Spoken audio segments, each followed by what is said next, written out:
दोस्तों आज से कुछ दिनों पहले मैंने टेरर फॉरेस्ट नाम की एक मूवी को एक्सप्लेन करना स्टार्ट करा था और आज मैं आप लोगों के लिए लाया हूँ टेरर फॉरेस्ट मूवी के पार्ट 4 को। पहला, दूसरा और तीसरा पार्ट ऑलरेडी मेरे चैनल पे मौजूद है और उन तीनों के लिंक मैं कमेंट में पिन कर दूंगा ताकि आप लोग उन पहले पार्ट्स को देख पाओ, क्योंकि ये पूरी कहानी आपस में कनेक्टेड है। एक बार फिर से मूवी हद से ज्यादा डिमोनिक होने वाली है और हमें फाइनली उस डीमन की सच्चाई कुछ और पता चलेगी। आप लोग अब चैनल पे नए हो तो सबसे पहले चैनल को सब्सक्राइब कर दो और वीडियो को लाइक करना तो बिल्कुल भी मत भूलना, क्योंकि आपके इसी सपोर्ट की हमारे इस चैनल को जरूरत है। और अब वीडियो शुरू करने से पहले एक बड़ी अनाउंसमेंट, अगर आप लोगों ने नोटिस करा हो तो मेरे चैनल पे इस वक्त एक प्रीमियर लगा हुआ है। वो प्रीमियर है एक शॉर्ट फिल्म को जिसको मैंने बनाया अपने पोर्टफोलियो के लिए और वो मूवी भी डिमोनिक है। तो जाकर उस प्रीमियर के लिए अपना टाइमर सेट कर दो। नवंबर 25, 2024 की रात 8:30 बजे उस मूवी को देखने के लिए तैयार रहना। और अब हम बिना देर करते हुए चलते हैं सीधा टेरर फॉरेस्ट मूवी के एक डिमोनिक कहानी की तरफ। तो ये कहानी शुरू होती है उचीदा को दिखाते हुए जब 1 साल पहले उचीदा उस मिस्टीरियस औरत से पहली बार मिला था। हम लोग देखते हैं उचीदा को बाइक पे टेरर फॉरेस्ट मूवी के पार्ट 1 वाले जंगल के पास, जहाँ पे उचीदा रास्ता भटक गया था और बार बार एक ही जगह पे पहुंच रहा था। इन दी एंड उचीदा रुकता है एक रेस्टोरेंट के पास और ये रेस्टोरेंट था उसी मिस्टीरियस औरत का ठिकाना। उचीदा अंदर जाता है पर अंदर सारी जगह खाली थी और जब वो वहां से जा ही रहा था तभी वहां पे आ जाती है वो मिस्टीरियस औरत। उचीदा ने उस औरत से रास्ता पूछा था पर वो औरत सिर्फ उसे देखकर मुस्कुराई थी। और यहाँ से सीन वापस आता है प्रेजेंट में, जहाँ पे पार्ट 1, 2 और 3 के इवेंट्स हो चुके हैं। हम लोग अब सबसे पहले मिलते हैं ताकेशी फुरुसावा से, जो एक वृद्ध आश्रम में रहता है। और दोस्तों, ताकेशी उसी डीमन योशिए फुरुसावा का पति था और ये बात हमें पार्ट 3 के एंड में पता चली थी।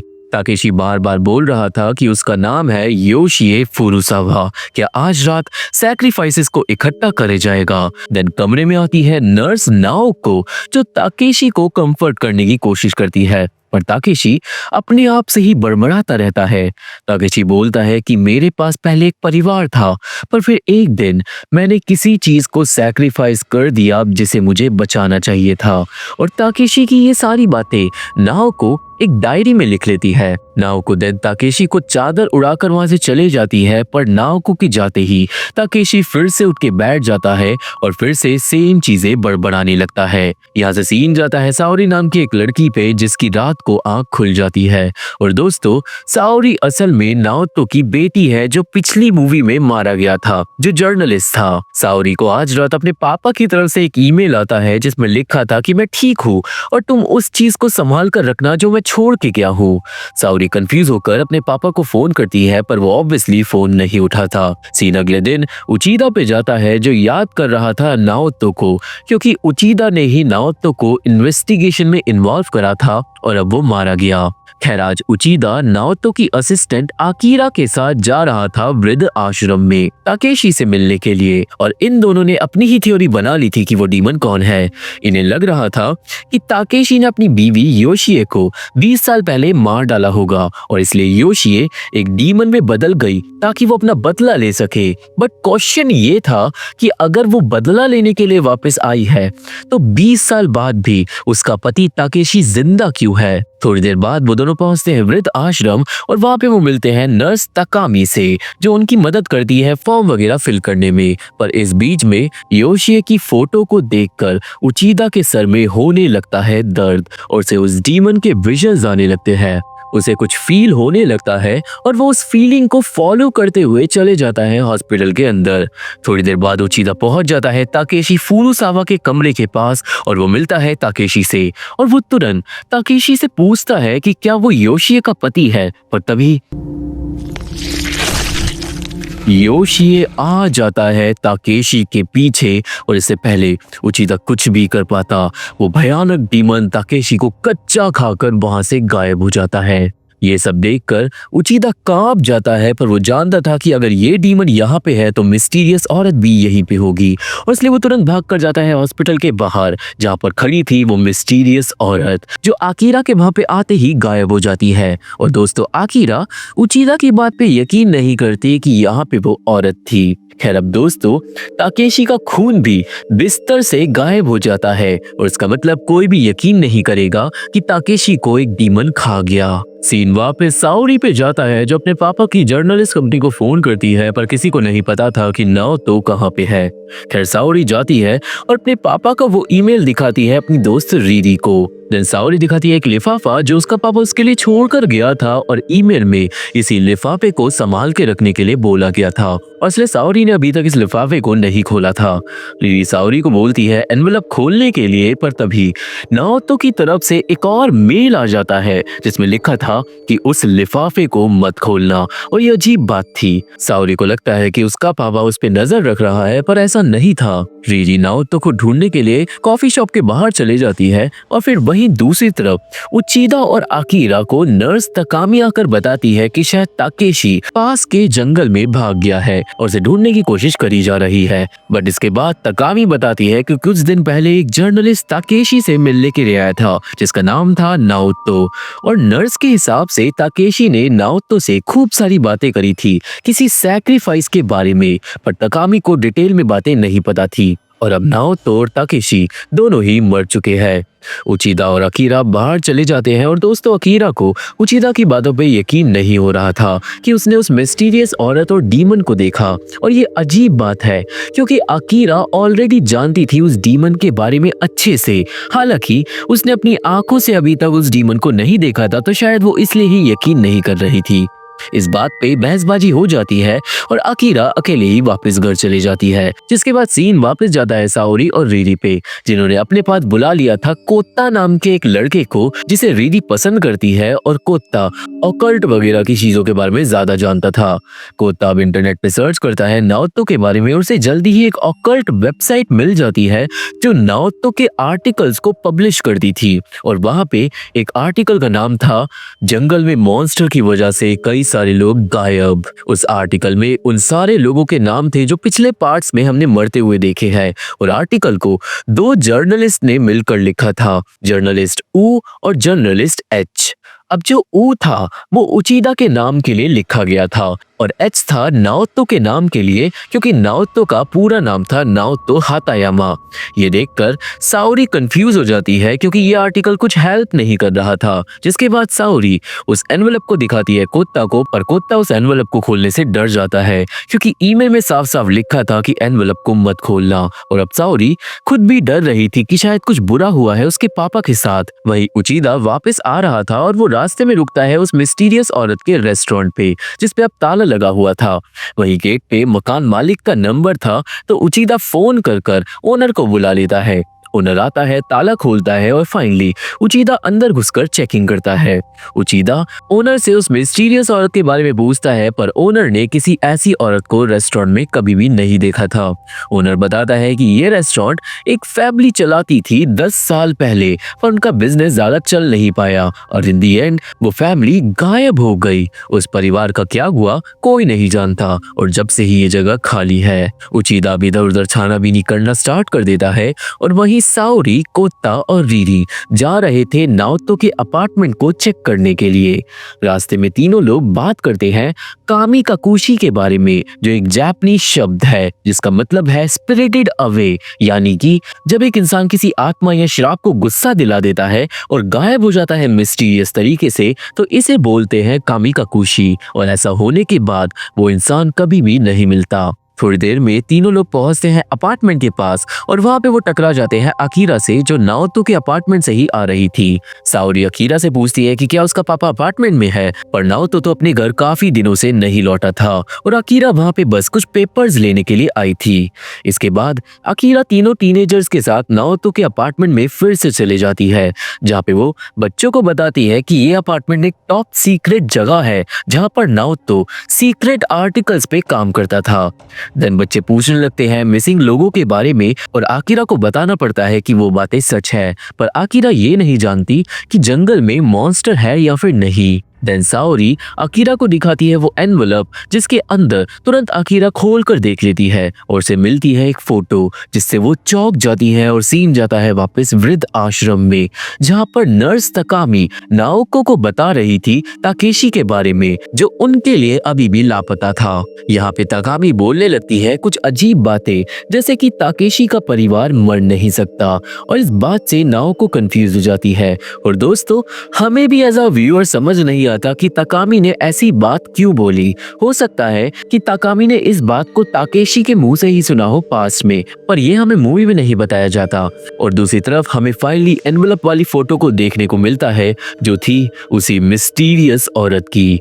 फोटो हद से ज्यादा पुरानी थी और वो औरत एक लाश के पास बैठी हुई थी। और दोस्तों ये बात मूवी में नहीं बताई गई, पर अगर आप लोग ध्यान से इस फोटो को देखोगे तो जो लाश है उस औरत के पास उसका हेयर स्टाइल बिल्कुल योशिए फुरुसावा की तरह है। पर अजीब बात तो ये थी कि ये फोटो 120 साल पुरानी थी और इसका मतलब उचिदा का अंदाजा गलत हो सकता है और वो डीमन ताकेशी की बीवी योशिए का भूत नहीं होगा। अब असली बात क्या है ये तो अभी भी मिस्ट्री है, पर आगे और ज्यादा राज खुलेंगे। और ये बस मेरी थ्योरी थी, तो आप लोग अपनी थ्योरी कमेंट में जरूर बताना। अब तभी साओरी को अपने पापा की तरफ से एक और ईमेल आता है जिसमें लिखा था कि इस फोटो को लेकर इस एड्रेस पे आ जाओ, तुम्हारा इंतजार कर रहा हूँ। मेल में एक एड्रेस भी था और यहाँ से सीन वापस जाता है उचिदा पे, जिसे उस रेस्टोरेंट के अंदर कुछ भी खास नहीं मिलता। देन ओनर आके बोलता है वापस चलने के लिए और उचिदा को वापस जाना पड़ता है। अब इस टाइम पे बाहर रात हो गई थी और रात के काले अंधेरे को देखकर ओनर बोलता है कि शायद आज रात सैक्रिफाइसेस को इकट्ठा करा जाएगा। और दोस्तों यही सेम बात ताकेशी ने बोली थी मूवी की स्टार्टिंग में। ऑब्वियसली उचिदा इस बात के बारे में ओनर से पूछता है और उसे पता चलता है कि ये एक पुरानी कहानी है। असल में पास के गांव में लोगों के हिसाब से एक मॉन्स्टर जंगल में रहता है जो इंसानों को खाता है और उस मॉन्स्टर को शांत रखने के लिए उसे सैक्रिफाइसेस दिए जाते थे। ये बस एक कहानी है जो छोटे बच्चों को सुनाई जाती है उन्हें डराने के लिए, ताकि वो शैतानियां ना करे, क्योंकि अगर वो शैतानी करेंगे तो उनके मम्मी पापा उन्हें जंगल में सैक्रिफाइस के तौर पे दे देंगे। इसके बाद उचिदा को फोन आता है नर्स नाओको का, जो बताती है कि आज सुबह ताकेशी बोल रहा था कुछ अजीब बातें सैक्रिफाइस से रिलेटेड। ताकेशी बोल रहा था कि उसने कुछ ऐसा सैक्रिफाइस कर दिया था जो उसे बचाना चाहिए था। और दोस्तों मेरी थ्योरी के हिसाब से ताकेशी ने जिस चीज का सैक्रिफाइस करा था वो शायद उसी की बीवी योशिए होगी। अब ये बात बताते बताते नाओको के आसपास होने लगती है डिमोनिक हलचल और फिर हम लोग देखते हैं नर्स तकामी को जो रात को घर जा रही थी कि तभी उसके पीछे आ जाता है डिमोनिक योशिए, जिसे देखकर तकामी अपनी जान बचाकर भागती है, पर योशिए उसका कोट छीन लेता है। तकामी देन ज्यादा भाग भी नहीं पाती क्योंकि योशिए उसे एक ही झटके में खाकर मार के खा जाता है। उसी सेम टाइम पे नाओको उचिदा से बात करते करते वहां पे पहुंच जाती है और वो देख लेती है योशिए को जो तकामी को खा रहा था, जिससे उसकी रूह कांप जाती है और नाओको तुरंत उल्टे पैर भागती है, पर योशिए उसे भी नहीं छोड़ता। और दूसरी तरफ फोन पे उचिदा समझ जाता है कि कुछ गड़बड़ है और वो तुरंत निकल जाता है वृद्ध आश्रम में चेक करने के लिए। अब रास्ते में उचिदा को फोन आता है आकिरा का और उचिदा गाड़ी को साइड में लगाकर बात करता है।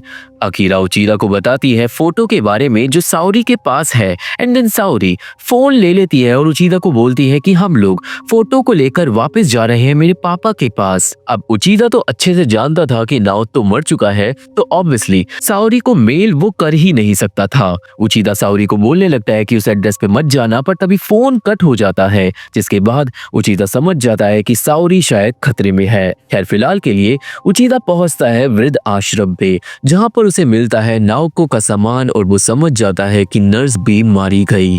उचिदा अब गाड़ी में बैठकर योशिए फुरुसावा की फोटो को घूरने लगता है और दोस्तों उसे भी यहाँ पे समझ आने लगता है कि शायद ताकेशी ने अपनी बीवी का सैक्रिफाइस उस मॉन्स्टर को करा होगा और इसका मतलब वो मॉन्स्टर कोई और है और फोटो वाली लड़की से उसका कोई ताल्लुक नहीं। देन आकिरा उचिदा को भेज देती है वो एड्रेस और एड्रेस को देखकर उचिदा को आने लगते हैं डीमन के विजन्स, जिससे साफ था कि उस एड्रेस पे डीमन होगा। वहीं दूसरी तरफ साओरी, अकीरा, रीरी और कोत्ता पहुंच जाते हैं उस एड्रेस पे, जो एक बिल्डिंग थी जंगल के पास। वो चारों अब इधर उधर घूमने लगते हैं नाओतो को ढूंढने के लिए, और अंदर उन्हें मिलता है दरवाजा, जिसके सहारे उन्हें मिलती हैं कुछ सीढ़ियां जो अंडरग्राउंड जा रही थी। चार लोग नीचे चले जाते हैं और काफी देर बाद इधर उधर घूमते घूमते वो पहुंचते हैं एक बदबूदार जगह पे। सब लोग नाओतो को आवाज मारने लगते हैं, पर वो जगह एकदम खंडर सी लग रही थी। पर फिर भी वो लोग पागलों की तरह आगे बढ़ते रहते हैं, जबकि ऐसी जगह पे इंसान क्यों आएगा। And then in the end साओरी को जमीन पे जली हुई मिलती है एक कैंडल। वहीं पास में एक कमरा था जिसके अंदर बहुत सारी कैंडल्स जमीन पे लगी हुई थी, और वहां पे अंदर उन चारों के सामने आ जाती है वो मिस्टीरियस औरत, जो कैंडल के पास खड़े होकर अपनी आंखें बंद कर लेती है। ऑब्वियसली ये औरत 120 साल पुरानी फोटो में थी, जिससे चारों लोगों के होश उड़ जाते हैं। एंड देन वो औरत कुछ ऐसा करती है जिससे सारी कैंडल्स बुझ जाती है, और आप लोग जानते ही हो कि ये औरत उन डीमंस को बुलाने का काम करती है। अचानक अब हर जगह अंधेरा हो जाता है और सब लोग घबराकर टॉर्चेस जलाते हैं, पर टॉर्चेस जलते ही सबके सामने आ जाते हैं उस डीमन के छोटे छोटे साथी। सारे लोग अपनी जान बचाकर भागते हैं, पर वो डीमंस हर जगह से बाहर निकल रहे थे, और एक डीमन को जब वो टॉर्च दिखाते हैं तो डीमन अपनी जगह पे ही रुक जाता है, जिससे उन्हें समझ आ जाता है कि इन डीमन से बचना कैसे है, टॉर्च की लाइट दिखाकर। कोता को देन मिलता है एक शटर, जिसके दूसरी तरफ जाकर वो लोग एक हॉलवे में भाग जाते हैं, पर हॉलवे के एंड में भी मौजूद थे डीमंस। टॉर्च दिखाते दिखाते वो लोग काफी देर तक भागते हैं, पर इन दी एंड कोता टकरा जाता है एक बड़ी सी मुलायम दीवार से, और वो कोई दीवार नहीं, वो था योशी का डिमोनिक सर। योशी अब पीछे मुड़ता है, जिससे कोता कांप जाता है, और योशी एक ही पल में कुत्ता को कच्चा चबा जाता है और उसके 2 टुकड़े कर देता है। बची हुई तीनों लड़कियां ये देखकर अपनी जान बचाकर भागती है और जाके छिप जाती है एक बड़ी सी मशीन के पीछे, जहाँ पे अकीरा बताने लगती है कि उसे डीमंस के बारे में उचिदा ने पहले ही वार्निंग दी थी, पर उसने उसकी बात पे यकीन नहीं करा, और अब अकीरा साओरी और रिरी से माफी मांगती है। साओरी समझ जाती है कि इन्हीं डीमंस ने उसके पापा को भी खा लिया होगा, और वो जो मेल भेज रहा था वो थी वो मिस्टीरियस औरत। अब यहाँ पे अकीरा दोनों लड़कियों को बोलती है कि तुम दोनों यहाँ से भाग जाओ, क्योंकि मेरे को उन डीमंस के खिलाफ सबूत चाहिए। जिसके बाद साओरी के मना करने के बावजूद भी अकीरा उन डीमंस की फोटो लेने के लिए भाग जाती है। अकीरा जाती है और अंधेरे में फोटोज खींचने लगती है, और जल्दी ही डीमंस अकीरा को चारों ओर से घेर लेते हैं। अकीरा फोटो खींच खींच कर कुछ देर तक बचती रहती है डीमन से, पर इन दी एंड वो कब तक बच पाती, क्योंकि जल्दी ही योशी भी आ जाता है और वो डीमन बड़ी ही बेरहमी से अकीरा को भी मार डालता है। अकीरा की मौत की आवाजें साओरी और रीरी छिप छिप कर सुनती रहती है, और साओरी रीरी को शांत करती है, क्योंकि वो बहुत ज्यादा अपना मानसिक संतुलन खो रही थी। दोनों लड़कियां डीमंस के जाने का इंतजार करने लगती है, और जब शोर आना बंद हो जाता है तो साओरी और रीरी जाते हैं, अकीरा का कैमरा उठाते हैं और अपनी जान बचा के भागते हैं। जल्दी ही डीमंस दोनों के पीछे आना स्टार्ट कर देते हैं, और जब डीमंस उन्हें घेर लेते हैं तो सामने आ जाता है योशी। दोनों लड़कियां बिल्कुल मूव नहीं कर पाती, और योशी उन्हें मार ही डालता कि तभी वहां पे आ जाता है उचिदा, और वो एक तेज फ्लैश वाली टॉर्च से योशी को डराकर भगा देता है। उचिदा रीरी और साओरी को बचाता है, और जब डीमंस उस पे हमला करते हैं तो वो उन्हें भी मारकर भगाता है। दोनों लड़कियों को लेकर वो जाने लगता है एग्जिट की तरफ, और सीढ़ियों के पास पहुंचकर वो डीमंस को दरवाजे के पीछे लॉक कर देता है। काफी देर तक डीमंस गेट पीटते हैं, और जब डीमंस शांत हो जाते हैं तो उचिदा जाकर साओरी से बात करता है। उचिदा को फाइनली पता चलता है कि अकीरा भी मारी गई, पर वो खुद को संभालता है और लड़कियों को भी दिलासा देता है कि सब कुछ ठीक हो जाएगा। उचिदा बताता है कि ये मॉन्स्टर किसी इंसान की आत्मा नहीं है और कुछ और ही चीज है ये, और इसका मतलब उचिदा की वो थ्योरी गलत थी। जिसके बाद उचिदा को देखने को मिलती है वो फोटो। उचिदा भी फोटो में औरत को देखकर चौंक जाता है, एंड देन उसे फोटो के पीछे टेप के नीचे लिखी हुई मिलती है कुछ डिटेल्स। हमें फाइनली पता चलता है कि इस मिस्टीरियस औरत का नाम है सुकिको हिनायामा, और तो और ये जो फोटो में मरी हुई लड़की है इसका नाम था मेइजी और ये 28 साल की थी। सुकीको मेइजी के फ्यूनरल में थी क्योंकि मेइजी का सैक्रिफाइस करा गया था मॉन्स्टर के लिए और असल में सुकीको प्रोवाइडर ऑफ सैक्रिफाइसेस थी, यानी कि सुकीका का काम ही ये था कि वो डीमंस के लिए सैक्रिफाइस लेकर आएगी। और इसका मतलब दोस्तों चारों पार्ट में सुकीको आई है और उसने कुछ रैंडम लोगों को चुनकर उनका सैक्रिफाइस करवा दिया है क्योंकि ये उसका काम था। सुकीको 120 साल पहले जिंदा थी, पर फोटो देखकर उचिदा ये समझ जाता है कि शायद सुकीको की आत्मा आज भी उन डीमंस के लिए सैक्रिफाइस ढूंढ रही है। ये सब जानकर रीडी को पैनिक अटैक आ जाता है, पर साओरी दिमाग लगाती है और वो बोलती है कि अगर हम लोग सुकीको से बात करें और उसे समझाएं तो शायद वो डीमंस को वापस भगा दे। और अब दोस्तों उचिदा पे भी कोई आइडिया नहीं था और इसलिए वो इसी काम के लिए मान जाता है। उचिदा रीडी का पैनिक अटैक शांत करवाता है एंड देन वो तीनों निकलकर डीमंस को टॉर्च दिखाते दिखाते आगे बढ़ते हैं। उन्हें जल्दी ही सुकीको सीढ़ियों के पास दिखाई देती है, पर तभी एक डीमन रीडी को पकड़ लेता है। उचिदा डीमन को मारता है, पर इतने ही बीच में सुकीको गायब हो जाती है। तीनों लोग सीढ़ियों से ऊपर जाने की कोशिश करते हैं, पर तभी योशी आता है और वो रीडी को खाकर उसे 2 टुकड़े कर देता है। ऑब्वियसली अपनी दोस्त की मौत देखकर साओरी टूट जाती है, पर उचिदा साओरी को डीमन के पास नहीं जाने देता और वो उसे संभाल कर सीढ़ियों से ऊपर ले जाता है जहां पर सुकीको थी जो रेलिंग के दूसरी तरफ खड़ी थी। साओरी जमीन पे गिर जाती है सदमे में और उचिदा सुकीको को जब उसके नाम से बुलाता है तो वो उसकी तरफ देखती है, जिसके बाद उचिदा बोलता है कि उसे कोई जवाब नहीं चाहिए। वो डीमन श्राप और सुकीको को भूल जाएगा और अपनी इन्वेस्टिगेशन भी बंद कर देगा, पर बदले में सुकीको इस बार उस डीमन को भगा दे। पर सुकीको बस मुस्कुराती है और नीचे कूदकर गायब हो जाती है। सुकीको के गायब होने के बाद उचिदा कंफ्यूज हो जाता है और सोच में पड़ जाता है कि सुकीको ने डीमंस को भगा दिया या फिर नहीं, पर आसपास अब थोड़ी शांति हो गई थी तो उसे लगने लगता है कि शायद डीमन चले गए, पर ऐसा हो ही नहीं सकता था क्योंकि ये एक जापानीज हॉरर है और इसलिए योशी रेलिंग के बिल्कुल पीछे आ जाता है उचिदा के सामने। दोस्तों यहाँ पे हमें लगता है कि अब तो योशी उचिदा को खा ही जाएगा, पर नहीं, योशी मुड़ता है और एक झटके में साओरी को खाकर गायब हो जाता है। एक बार फिर से उचिदा जिंदा बच जाता है, पर आखिरकार डीमन ने उचिदा को क्यों नहीं खाया और क्यों उचिदा हर पार्ट के एंड में जिंदा बच रहा है? शायद दोस्तों इसी के पीछे कोई मिस्ट्री है। उचिदा आ जाता है सदमे में और उसका दिमागी संतुलन बिगड़ने लगता है।